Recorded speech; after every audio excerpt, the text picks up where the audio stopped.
ठीक है, so that topic is, the very first topic is electrophiles, electrophiles and nucleophiles.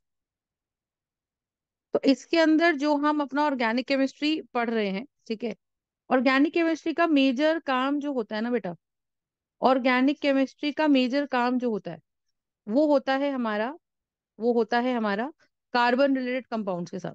ठीक है, तो जब वो कार्बन रिलेटेड कंपाउंड्स के साथ होता है तो when we are talking about electrophiles and nucleophiles, उसमें सीन क्या है बात को समझो। जैसे कि फॉर एग्जाम्पल मैंने बोला कि यार कार्बन के साथ क्लोरीन जुड़ा हुआ है। क्या जुड़ा हुआ है? क्लोरीन। तो आप मुझे बताओ कि अगर कार्बन के साथ क्लोरीन जुड़ा हुआ है तो क्या हमें पता है कि क्लोरीन की इलेक्ट्रोनेगेटिविटी बहुत ज्यादा है ना? और कार्बन की इलेक्ट्रोनेगेटिविटी बहुत कम है। इलेक्ट्रोनेगेटिविटी का मतलब अपनी तरफ इलेक्ट्रॉन्स पुल करना, यस और नो? तो इसका मतलब कि कार्बन की इलेक्ट्रोनेगेटिविटी कम है और क्लोरीन की इलेक्ट्रोनेगेटिविटी बहुत ज्यादा है। Which means what? Which means कि मैम जो दो इलेक्ट्रॉन्स यहाँ शेयरिंग में हैं वो क्लोरीन की तरफ रहेंगे, सही है? तो उसके चलते क्लोरीन पे नेगेटिव चार्ज आ जाएगा और कार्बन पे पॉजिटिव चार्ज आ जाएगा। अब मान लीजिए मैंने रिएक्शन कराने के लिए बॉन्ड को हीट कर दिया, तो यहाँ पे तो एच ही है। अब मैंने बॉन्ड को जब हीट कर दिया तो क्या हुआ? हुआ ये कि मैम सी और सीएल के बॉन्ड की अगर हम बात करें तो सी और सीएल के बॉन्ड में हो क्या रहा है कि Cl is carrying a partial negative charge and carbon is carrying a partial positive charge. Why? Because the electrons have been shifted towards chlorine. And उस प्रोसेस में क्या हो रहा है कि हीट करने पे जब ये बॉन्ड टूटेगा तो ऐसा होगा कि क्लोरीन विल, क्योंकि क्लोरीन मोर इलेक्ट्रोनेगेटिव है, तो क्लोरीन आप देखो क्लोरीन का एटॉमिक नंबर 17 होता है, कॉन्फ़िगरेशन 287 होती है। तो क्लोरीन क्या करेगा? अपने इलेक्ट्रॉन्स के साथ साथ कार्बन का भी क्रॉस वाला इलेक्ट्रॉन लेकर चला जाएगा। तो उसके चलते कार्बन पे कैसा चार्ज डेवलप होगा? कार्बन के तीन बॉन्ड्स तो बने ही हुए हैं, क्योंकि हमें पता है carbon is tetravalent, carbon की वैलेंसी 4 होती है। तो हम ये बोल रहे हैं कि कार्बन के तीन बॉन्ड्स तो बने ही रहे, बट कार्बन का एक इलेक्ट्रॉन यहां से चला गया। ये जो कार्बन का एक इलेक्ट्रॉन था वो चला गया, उसके चलते कार्बन पे full fledged one positive charge आ गया। तो अब अगर कार्बन पे पॉजिटिव चार्ज आ जाता है तो हम इसे बोलते हैं इट इज अ कार्बोकेटायन। तो what do you mean by a carbocation? Carbocation का मतलब होता है एक ऐसा पॉजिटिव चार्ज जो कार्बन पे है। ठीक है, तो when I am talking about carbocation that means carbon carrying a positive charge. Cation हम पॉजिटिव चार्ज को बोलते हैं। इसी तरीके से अगर आप देखो, इसी तरीके से अगर हम देखें कि भाई फॉर एग्जाम्पल मैं बोल रही हूँ, क्या मैं बोल रही हूँ कि कार्बन के साथ मान लीजिए मैग्नीशियम जुड़ गया। अब कार्बन के साथ अगर मैग्नीशियम जुड़ गया तो आप मुझे बताइए, मैग्नीशियम का एटॉमिक नंबर 12 है। मैग्नीशियम इज अ मेटल और मेटल का काम होता है टू लूज इलेक्ट्रॉन। तो अगर कार्बन और मैग्नीशियम का बॉन्ड बनता है तो उस कार्बन और मैग्नीशियम के बॉन्ड में क्या होगा? उस कार्बन और मैग्नीशियम के बॉन्ड में क्या होगा कि मैम मैग्नीशियम अपना इलेक्ट्रॉन कार्बन को दे के चला जाएगा। क्यों? क्योंकि जो मैग्नीशियम है वो मेटल है और मेटल लूज करेगा, और कार्बन मैग्नीशियम के सामने एक नॉन मेटल है तो नॉन मेटल गेन करेगा। एंड एज अ रिजल्ट जब ये बॉन्ड टूटेगा तो मैग्नीशियम ने अपना एक एक्स्ट्रा इलेक्ट्रॉन कार्बन को दे चुका होगा। तो कार्बन के पास हर बॉन्ड में हाइड्रोजन तो है ही, एक क्रॉस वाला इलेक्ट्रॉन अपना आ गया और एक मैग्नीशियम का एक्स्ट्रा इलेक्ट्रॉन आ गया। एंड उसके चलते क्या हुआ कि कार्बन के ऊपर क्योंकि एक एक्स्ट्रा इलेक्ट्रॉन मैग्नीशियम वाला आ गया, ये वाला जो ब्लैक डॉट है, this is the extra electron from magnesium. ठीक है, इस वजह से कार्बन पे आ गया नेगेटिव चार्ज। तो जब कार्बन पे नेगेटिव चार्ज आ जाता है इसको बोलते हैं कार्ब एनायन। क्या बोलते हैं इसको? Carbanion. ठीक है, तो when we are understanding carbocation and carbon ion, तो carbon carrying negative charge is carbon ion and carbon carrying positive charge is carbocation. ठीक है, अब सिनारियो क्या है? सिनारियो है कि ma'am what is an electrophile? What is an electrophile? Electrophile क्या होता है? तो जब हम इलेक्ट्रोफाइल की बात करते हैं तो you have to understand electron, electro word has come from the word electro and phile word means loving. Phile word means loving. तो species which are which are electron loving are electrophiles. ठीक है, तो जो species electron loving है, अब electron देखो, electron loving मतलब electron खुद नेगेटिवली चार्ज होता है। तो अगर इलेक्ट्रॉन खुद नेगेटिवली चार्ज है तो आप मुझे बताओ कि भाई नेगेटिव चीज की तरफ अट्रैक्ट कौन होगा? पॉजिटिव। तो हम ये बोल देते हैं कि इलेक्ट्रोफाइल को मैं शॉर्टकट में लिखती हूँ ई प्लस। ई प्लस का मतलब कि इलेक्ट्रोफाइल खुद कैसा है? इलेक्ट्रोफाइल्स आर पॉजिटिवली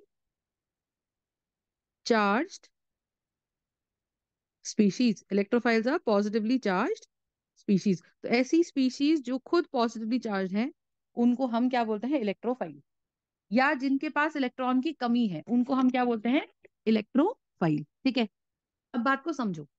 इलेक्ट्रोफाइल क्या करेगा? इलेक्ट्रोफाइल इलेक्ट्रॉन को अट्रैक्ट करेगा। ठीक है, अब आप ये बात समझो कि जब भी हम इलेक्ट्रोफाइल की बात करते हैं दैट इज इलेक्ट्रॉन लविंग, तो यहाँ पे हम क्या बोलेंगे? यहाँ पे हम क्या बोलेंगे? हम ये बोलेंगे कि जब भी हम इलेक्ट्रोफाइल की बात कर रहे हैं, तो मैंने बोला Cl, नाउ Br, मैंने बोला O, मैंने बोला N। O का एटॉमिक नंबर 8 है, कॉन्फ़िगरेशन 2 6 है। तो आइडियली ऑक्सीजन 2 इलेक्ट्रॉन्स गेन करना चाहता है, पर मैंने क्या लिखा? मैंने लिखा O+1। क्लोरीन का एटॉमिक नंबर 17 है और कॉन्फ़िगरेशन 2 8 7 है। आइडियली क्लोरीन 1 इलेक्ट्रॉन गेन करना चाहता है, पर मैंने लिखा Cl+1। तो बाय नेचर ऑक्सीजन कौन है? नॉन मेटल है। बाय नेचर क्लोरीन कौन है? नॉन मेटल है। बाय नेचर ब्रोमीन कौन है? नॉन मेटल है। ठीक है, ऐसा है। नाइट्रोजन का एटॉमिक नंबर क्या है? नॉन, नाइट्रोजन भी नॉन मेटल है। एटॉमिक नंबर नाइट्रोजन का 17 है, 7 है। कॉन्फ़िगरेशन 2 5 है, तो वो 3 इलेक्ट्रॉन्स गेन करना चाहता है। तो nitrogen thereby should acquire -3, but मैंने लिखा N+1। सिमिलरली मैंने Br+1 लिखा। ब्रोमीन की भी कॉन्फ़िगरेशन क्या होती है? 2 8 8, 2 8 18 18 7, ऐसा कुछ। तो वो भी 1 इलेक्ट्रॉन गेन करना चाहता है। पर आप ये सोचो कि मैंने जबरदस्ती, क्योंकि गेन तो सब करना चाहते हैं, पर मैंने जबरदस्ती उनको O+1 बना दिया। O+1 का मतलब मैंने उनकी कॉन्फ़िगरेशन 2 5 कर दी और हीट दे दे के उसमें से 1 इलेक्ट्रॉन निकाल दिया। तो जब हीट दे दे के उसमें से 1 इलेक्ट्रॉन निकाल दिया, तुम मुझे बताओ, बेचारा ऑक्सीजन का बचपन का सपना ये था टू गेन इलेक्ट्रॉन, और मैं उसको इलेक्ट्रॉन देने की बजाय और उल्टा उसमें से 1 इलेक्ट्रॉन निकाल रही हूँ। तो जब भी उसके सामने कहीं कोई इलेक्ट्रॉन पड़ा मिलेगा, क्या वो O+ उसके इलेक्ट्रॉन पे धक्का मारेगा? क्या वो O+ उसके इलेक्ट्रॉन पे अटैक मारेगा? हाँ या ना? बताओ guys, are you understanding? Yes sir. Right. तो इसका मतलब O+ will attack electron immediately, hence O+ is an electrophile. O+ is an electrophile, क्योंकि बेचारा वो 2 इलेक्ट्रॉन लेके स्टेबल होना चाहता था, और इलेक्ट्रॉन लेने की बजाय उसने क्या किया? उसने उल्टा 1 इलेक्ट्रॉन लूज कर दिया O+ की फॉर्म में। जैसे ही मैंने बोला Cl+, अब मुझे बताओ Cl+ का क्या हाल है? Cl+ बेचारा 1 इलेक्ट्रॉन लेना चाहता था, पर अब मैंने उसके अंदर 2 8 6 की कॉन्फ़िगरेशन कर दी, और मैंने 17 प्रोटॉन्स इक्वल टू 17 इलेक्ट्रॉन्स में से 1 इलेक्ट्रॉन निकाल के अब 16 इलेक्ट्रॉन्स ही रह गए। 2 8 6, 2 + 8 10 + 6 16। तो मैं ये बोल रही हूँ कि यार सिर्फ जब 16 इलेक्ट्रॉन्स ही रह गए, विच मीन्स कि Cl+ बन गया। और Cl+ बनने का मतलब क्या हुआ? Cl+ बनने का मतलब ये हुआ कि मैम ये भी क्या है मेरा? ये भी मेरा एक इलेक्ट्रोफाइल है। आई यू अंडरस्टैंडिंग? ऐसे ही मेरे पास क्या बन गया? Br+, ये भी एक इलेक्ट्रोफाइल है। क्यों? क्योंकि इलेक्ट्रॉन देखते ही ये झपट्टा मारेगा। क्यों? क्योंकि हमें इसको 1 इलेक्ट्रॉन आइडियली देना चाहिए था, पर इसके नेचर के अगेंस्ट मैंने इससे 1 इलेक्ट्रॉन छीन लिया। तो जहां इसको इलेक्ट्रॉन मिलेगा, ये तुरंत उस इलेक्ट्रॉन की तरफ भागा भागा जाएगा और उस इलेक्ट्रॉन को कैप्चर कर लेगा। फंडा समझ में आ गया? ऐसी N+ की बात करो तो यहाँ मेरे पास क्या है? यहाँ मेरे पास एक इलेक्ट्रोफाइल है N+, तो वो भी इलेक्ट्रॉन की तरफ खींचा चला जाएगा। तो यहां से मैं एक सिंपल बात बोलती हूँ कि कोई भी नॉन मेटल की अगर हम बात करें जिसपे पॉजिटिव चार्ज आ चुका है, तो वो नॉन मेटल जिसपे पॉजिटिव चार्ज आ चुका है वो एक अच्छा इलेक्ट्रोफाइल है। तो गोइंग फॉरवर्ड अगर मैं लिख दूं Cl+, Br+, I+, NO2+, यहाँ देखो नाइट्रोजन पे पॉजिटिव चार्ज है, मैं लिख दूं NO+, ये सब क्या है? अच्छे इलेक्ट्रोफाइल हैं। NO2 भी क्या है? एक अच्छा इलेक्ट्रोफाइल है।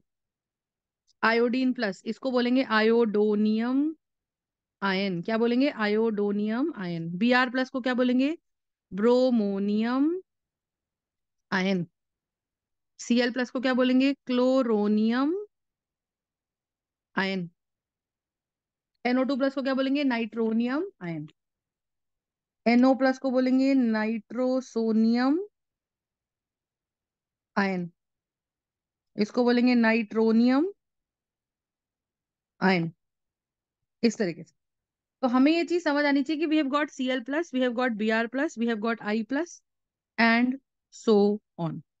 कंसेप्ट समझ में आ गया? हाँ या ना? Yes, बताइए। ma'am. राइट। सिमिलरली अगर मैंने बोला, तो ये इलेक्ट्रोफाइल्स हैं। और देखिए मैं क्या बोला, और मैंने बोला एक कंपाउंड बोला, जैसे कि वो कंपाउंड मैंने बोल दिया,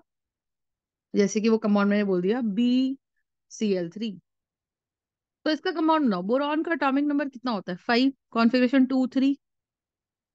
तो अगर बोरॉन का एटॉमिक नंबर 5 है और कॉन्फ़िगरेशन 2 3 है, तो इसका मतलब कि मैम बोरॉन के पास वैलेंस शेल में 3 इलेक्ट्रॉन्स हैं, और क्लोरीन का एटॉमिक है नंबर है 17, सो कॉन्फ़िगरेशन इज 2 8 7।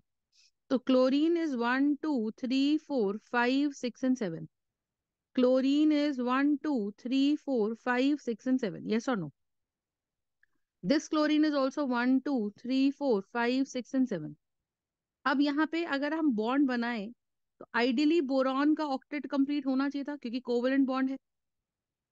और उस हिसाब से बोरॉन की शेल के अंदर कितने इलेक्ट्रॉन्स आने चाहिए थे, मुझे बताओ।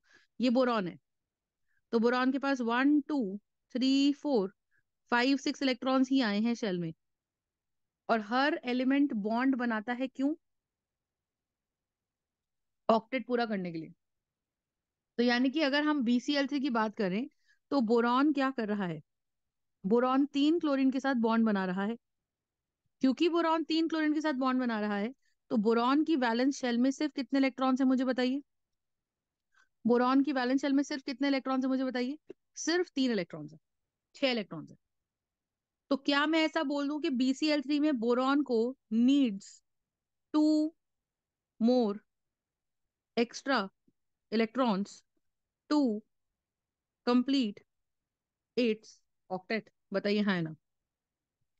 क्या यहाँ पे BCl3 needs 2 more extra electrons to complete its octet? बताइए।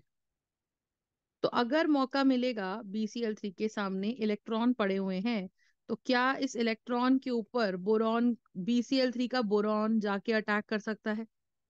हाँ या ना? Yes, ma'am. बताइए। Which means B of BCl3 is an electrophile. और अगर एक मॉलिक्यूल में एक छोटा सा एटम भी इलेक्ट्रोफिलिक हो जाता है, एक मॉलिक्यूल में अगर एक छोटा सा एटम भी इलेक्ट्रोफिलिक हो जाता है, तो हम क्या बोलेंगे? एक मॉलिक्यूल में अगर एक छोटा सा एटम भी इलेक्ट्रोफिलिक हो जाता है, तो हम क्या बोलेंगे? हम बोलेंगे कि ये पूरा मॉलिक्यूल ही इलेक्ट्रोफाइल है। तो BCl3 is an electrophilic molecule. क्या मेरी बात समझ आई? Is an electrophilic molecule. Concept समझ में आया क्या? नहीं? ठीक है। So BCl3 by nature is an electrophile. Is this concept clear और not? Yes, ma'am. Clear. Okay. Similarly आप देखिए, अगर मैं बोलती हूँ BF3 या BI3, तो BF3 का स्ट्रक्चर बनाइए जरा। BF3 would be what? Boron का atomic number is, what is the atomic number of boron? Atomic number is 5, configuration is 2 3। तो बोरॉन की वैलेंस शेल में कितने इलेक्ट्रॉन्स हैं? 3। और फ्लोरीन का एटॉमिक नंबर है 7 9, configuration is 2 7, so 1 2 3 4 5 6 7, and fluorine is 1 2 3 4 5 6 7, and this fluorine is 1 2 3 4 5 6 7। तो जब आप इसका इस तरह से बॉन्ड बना रहे हो, जब आप इसका इस तरीके से बॉन्ड बना रहे हो, इस तरीके से बॉन्ड बना रहे हो, और ये बन रहा है, देखिए BF3 के अंदर भी वैलेंस शेल में कितने इलेक्ट्रॉन्स हैं, मुझे बताइए।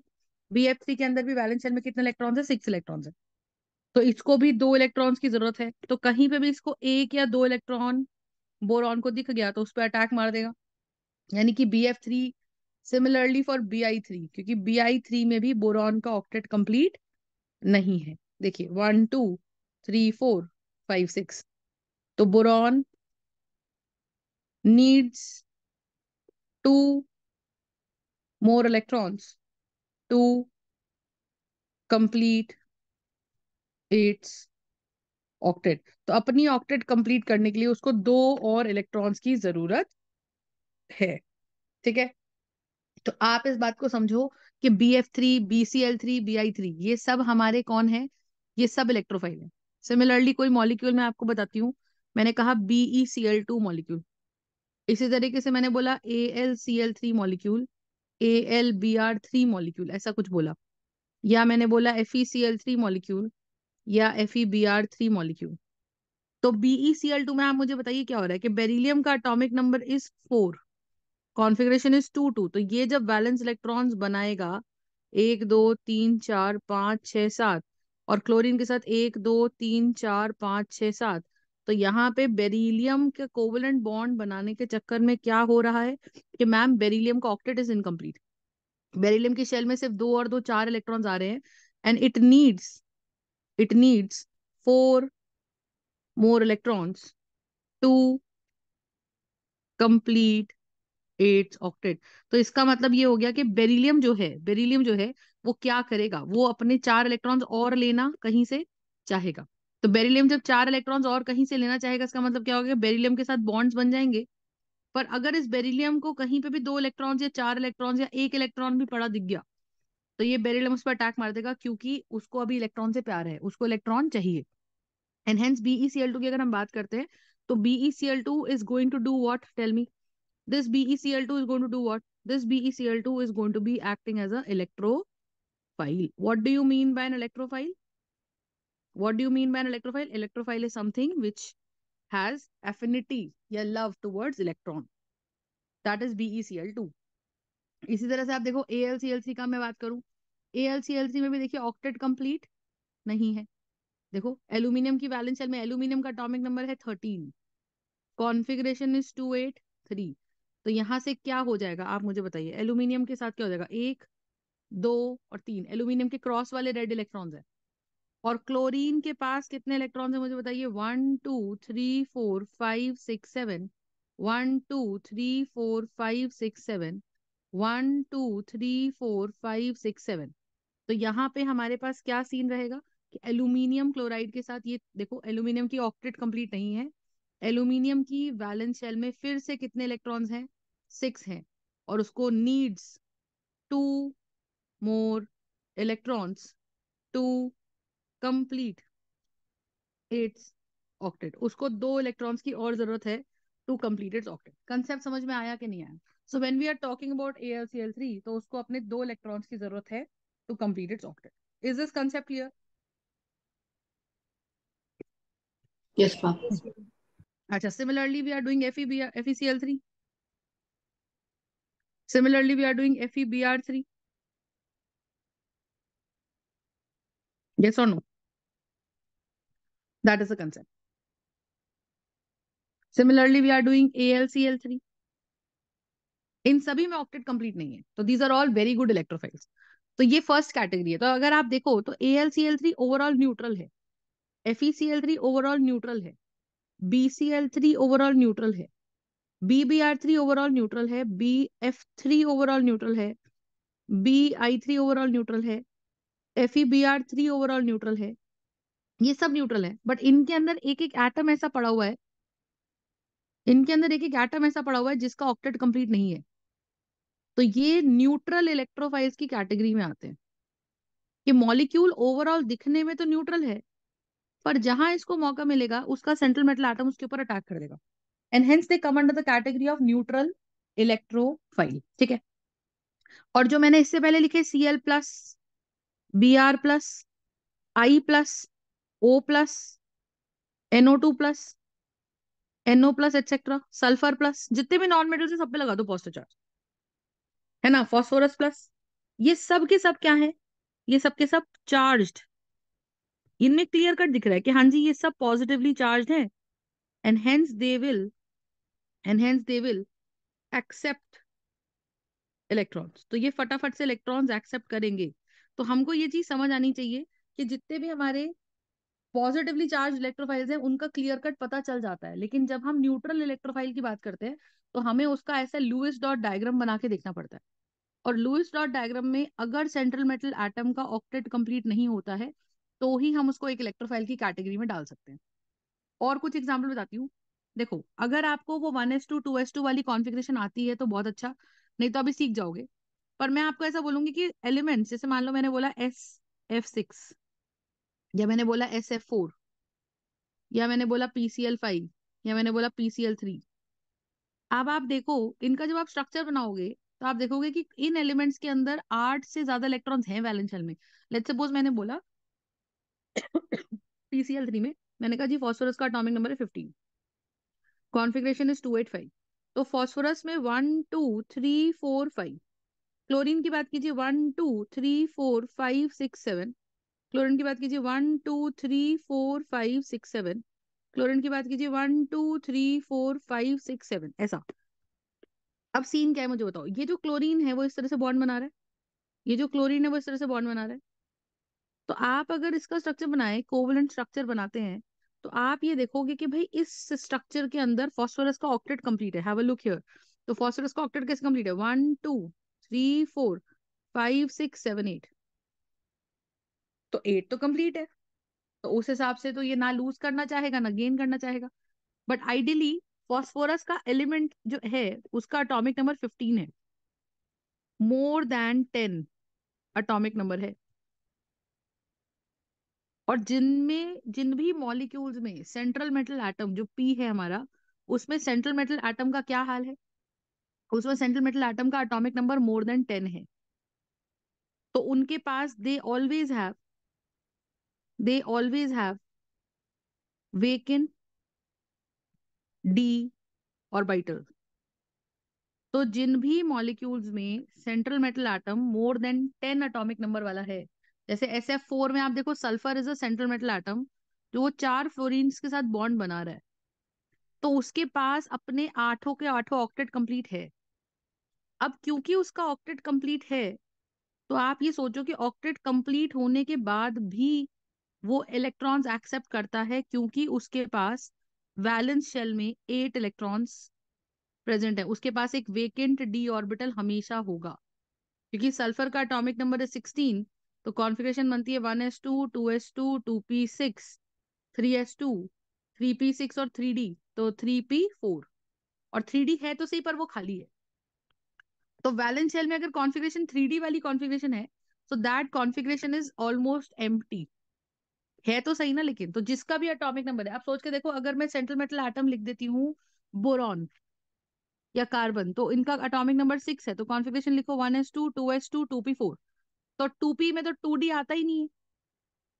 तो इनके अंदर ले दे के सिर्फ या तो p खाली हो सकता है बिलो 10 एटॉमिक नंबर में, या कोई d ऑर्बिटल खाली नहीं हो सकता। समझ आई? तो ये वाला पार्ट अपने को अच्छे से समझ आना चाहिए कि जब भी हम SF4 की बात कर रहे हैं या PCl5 की बात कर रहे हैं, इनका ऑक्टेट कंप्लीट है, या शायद से इनके मॉलिक्यूल्स में 8 से ज्यादा इलेक्ट्रॉन्स भी हैं। आप देखो, अगर मैं SF4 की बात करूँ तो इसमें 1 2 3 4 5 6 7 8 9 10 लोन पेयर। फिर भी इनके अंदर एक वेकेंट डी ऑर्बिटल होता है जिसके अंदर ये इलेक्ट्रॉन्स एक्सेप्ट कर सकते हैं। And hence what do we say hence what do we say कि SF4 की अगर हम बात करें, PCl5 की अगर हम बात करें, PCl3 की अगर हम बात करें, तो इन मॉलिक्यूल्स में ऑक्टेट तो कंप्लीट है, बट सल्फर, फास्फोरस, अगर मैंने बोला ClF3 में आप बताओ, क्लोरीन के पास 1 2 3 4 5 6 7 और 3 फ्लोरीन के बॉन्ड्स हैं इस तरीके से। तो क्या हो जाएगा मुझे बताइए? तो 1 2 3 4 5 6 7 8 9 10 इलेक्ट्रॉन्स है। फिर भी मैं बोलूंगी कि क्लोरीन गेन कर लेगा। क्यों? क्योंकि क्लोरीन का एटॉमिक नंबर 17 है, और क्लोरीन यहाँ पे सेंट्रल मेटल एटम है। और क्योंकि यहाँ पे क्लोरीन सेंट्रल मेटल एटम है, so it will gain electrons. And when it will gain electrons, तो क्या होगा मुझे बताइए? It will gain electrons, and hence क्योंकि वो इलेक्ट्रॉन्स गेन कर लेगा, तो क्या होगा? कहाँ गेन करेगा? In its own vacant D orbital. ठीक है, तो वो अपने वेकेंट डी ऑर्बिटल के अंदर इलेक्ट्रॉन्स गेन कर लेगा। ठीक है, तो ये चीज अपने को समझना चाहिए कि सल्फर है, फास्फोरस है और क्लोरीन है। तो ये वाला पार्ट अपने को समझ में आना चाहिए। ठीक है, तो ये होते हुए भी सबके सब क्या है? इलेक्ट्रोफाइल्स हैं। तो क्या हो सकता है? या तो पॉजिटिव चार्ज क्लियरली दिख जाए, या वेकेंट ऑर्बिटल दिख जाए, वेकेंट डी ऑर्बिटल या पी ऑर्बिटल खाली दिख जाए, या उसका ऑक्टेट इनकम्प्लीट दिख जाए। ऑक्टेट किसका? इन सेंट्रल मेटल एटम का ऑक्टेट इनकम्प्लीट दिख जाए, तब जाके आप बोलोगे कि ये स्पीशी इलेक्ट्रॉन को देखते ही अटैक मारेंगी। और क्योंकि ये स्पीशीज इलेक्ट्रॉन को देखते ही अटैक मारेंगी, तो क्या होगा? क्या होगा? ये सारी स्पीशीज इलेक्ट्रोफाइल कहलाई जाएंगी। क्या मेरी बात समझ में आ गई? So what is an electrophile? Is this concept clear totally everybody? Thumbs up. Yes ma'am. Yes, is the concept clear? Ma'am एक डाउट था, अगर हम मोर देन 10 एटॉमिक नंबर लेंगे तो हमारा वो कॉपर भी आएगा, लेकिन कॉपर का कोई डी ऑर्बिटल वो फुल नहीं है, सारे डी ऑर्बिटल फुल है, तो उसका कोई वेकेंट डी ऑर्बिटल नहीं होगा। पर कॉपर कोई ऐसा कोवेलेंट कंपाउंड भी नहीं बनाएगा ना। यहाँ पे जो सेंट्रल मेटल एटम में कोवेलेंट कंपाउंड बनाने वाला है वो हमारा नॉन मेटल ही होगा मोस्टली, ठीक है मैम। है ना? इसलिए कंसेप्ट समझ में आ गया? आरव को समझ आ गया? Yes ma'am. ठीक है। अब नेक्स्ट देखो, नेक्स्ट कैटेगरी हमारे पास आता है किसका?